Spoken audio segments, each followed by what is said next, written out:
Hello there. What is going on, everybody? We've got to talk about the Imperial Raider because they just dropped the reveal article for the Imperial Raider. Now, we kind of had some previews that this was coming because with the huge ship article for X-Wing 2.0, they did say that the Raider would be coming not long after the other two ships. So we're getting a CR-90 at launch for the huge ship launch, and we're also getting our Sea-Rock. So between all of that, we're going to have ships for a lot of the different factions because all these ships are going to be able to be used in more than one faction. So for the Imperial Raider, while it's Imperial, it's also going to be able to be used by the First Order.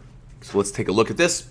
Also do want to remind you guys, there is still about a week left in the giveaway to win the $25 Amazon gift card. All you have to do is be a subscriber and leave a comment on this or one of my videos. It's as simple as that, but a lot of cool stuff. Now, we have our Imperial Raider here. Look at the front. Like, this thing's going to be able to shoot everywhere. Very, very cool. Also, it's a really nice look at the base. You can see that bullseye arc kind of really being drawn out all the way across that huge base. But this thing has the full special front where it's going to shoot 180 degrees forward. And considering the size of that base, it's going to almost always have a shot. Looks really, really cool. And you can use it either way for the Empire or the First Order. And it's cool if you look at the image there behind it.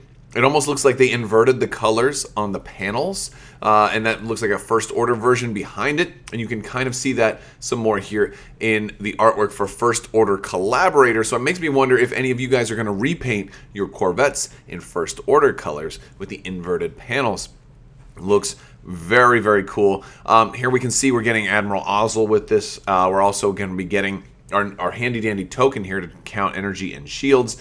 Very excited about a lot of that. There's still a lot of questions that we have about huge ships, how they're going to work, but I'm pretty excited about this. We also get a really good close-up of the ship cards. And so I really like this one because we're seeing 20 hull, 8 shields, 6 energy, and we don't really know exactly how energy is going to work. We've got 2 up arrows here, so it looks like you're going to recover 2 shields each turn and 2 energy each turn. That's certainly my guess. I'd like to hear your guys' guesses as well. But with the 4 primary attack and the also the ability to be able to roll an extra die is really nice because these guys have concentrated batteries. While you perform a primary torpedo or missile attack, if the defender's in your bullseye arc, roll additional die. Now, that's obviously not going to stack with your primary attack, but we do know from the huge ship preview that they are also coming with extra, lots of huge ship specific cards, your missile tubes, and a lot of the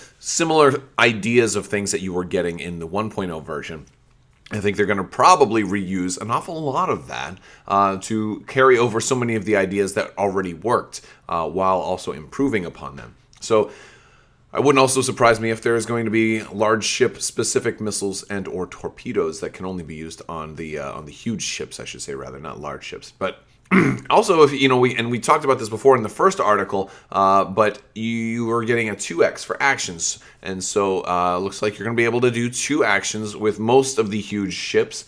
I'm sure there's the potential to be able to adjust that for some. Maybe a smaller huge ship might only have 1. Maybe some huge ship eventually will have 3 or whatever. But that looks like that's something because they wrote 2x up there. It's it's changeable.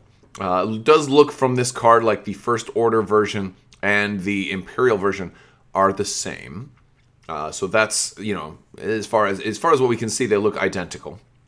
But 4 attacks, 0 agility, 20 hull, 8 shields, and 6 energy is nuts. Now, also, I do want to point out that if you're on the fence on whether to get this or not, I did get a look at this at Gen Con. Now, I don't have any pictures. I didn't snap pictures of this one specifically because it was something I noticed at the very end. I thought they had just put an old 1.0 Raider out there, but the engines were painted differently. You could definitely tell by looking at it from the rear that there was some slight other little paint apps that were changed or adjusted. And if you haven't, I'll put a link to one of my live streams where in the live stream specifically, we looked at a lot of X-Wing specific stuff.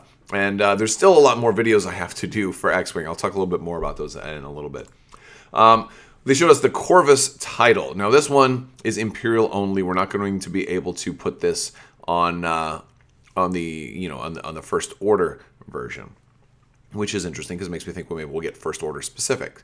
Cool artwork here too, by the way. We're getting a lot of TIEs, TIE Interceptors, and TIE Defenders, which Grand Admiral Thrawn would be quite proud of. The TIE Defenders are shielded and are completely superior to your existing Star Force, right? But yeah, this lets you dock up to 2 small ships and also gives you the ability to take the Calculate action. And it says after you perform a Calculate action, you gain a Calculate token. Now, that much is interesting to me because, look, you can already take a focus. And so, I mean, why would I want to take one of my 2 actions to be Calculate? Now, it might be that, you know, having 2 Calculate tokens might potentially be superior to a focus. There's certainly arguments for that, you know, especially if you only need to change 1 die. However, since you're not rolling dice for defense, I don't see you really needing it for attack and defense. So I think Calculate in this case is probably going to have synergy with other mechanics that happen on the ship. Wouldn't surprise me if you have onboard computers that are using Calculates to do other things. Or specifically crew that are going to be huge ship specific that are going to be using Calculates for other specific things. And, you know, so having Calculate, also having 2 of them if you're going to be launching multiple weapons. This way you have the ability to modify dice on multiple attacks, and that certainly could be preferable. I guess it's cool to have the option, right? So if you, the only way that the focus would be better here is if you rolled like 3 eyeballs. Because if you roll 2, at least you have the choice. You can still spend the 2 Calculates to change 1 attack if you've got 2 eyeballs. But if you happen to roll 0 or 1, or like, well, let's say you roll 1 eyeball. This is the best case scenario for this one, right? And then on your next attack, you also roll 1. So in this way, you can modify twice instead of having to spend the focus all for the first shot. So, and that's really all we've got for the Imperial Raider. It does look pretty cool. We're going to be getting this... hopefully, let's see, when did they tell us we're going to be getting this, for 4th quarter 2019. So that's good. I had to double check that one because they did say that this one would be coming after the other ones. But there's always a chance that shipping could be adjusted and it might end up arriving at the same time. And that would be very nice. But yeah, definitely check out the links. I'll put some links at the end. And my voice is still a little sore, a little hoarse from Gen Con. So apologize if I don't sound exactly the same way that I normally sound. But I'm still recovering. I'm about 85%. So we're getting there. We're definitely getting there. But so also I do want to remind you guys there is plenty more X-Wing stuff to talk about. I have not been able to cover all of the release articles, so I am going to be bringing to you guys more and more coverage of the Gen Con news and updates, the release articles. I've posted, the Q&A that was there. I don't think there were really any X-Wing questions as far as like Wave 6 and everything else that's going on there. And I had some, but I wasn't able to ask everything. Like one of my big questions is, when are you going to release the rest of the acrylic bases? Re-release the acrylic bases for 2.0, specifically with the medium ships, and now with huge ships as well, and also I guess with the Ghost. So I need to talk about, and we're going to talk about the Ghost as well, because there's a lot of stuff from Gen Con to really sit down and analyze and talk about now after the fact. And we've got lots of time. I think we've got all month.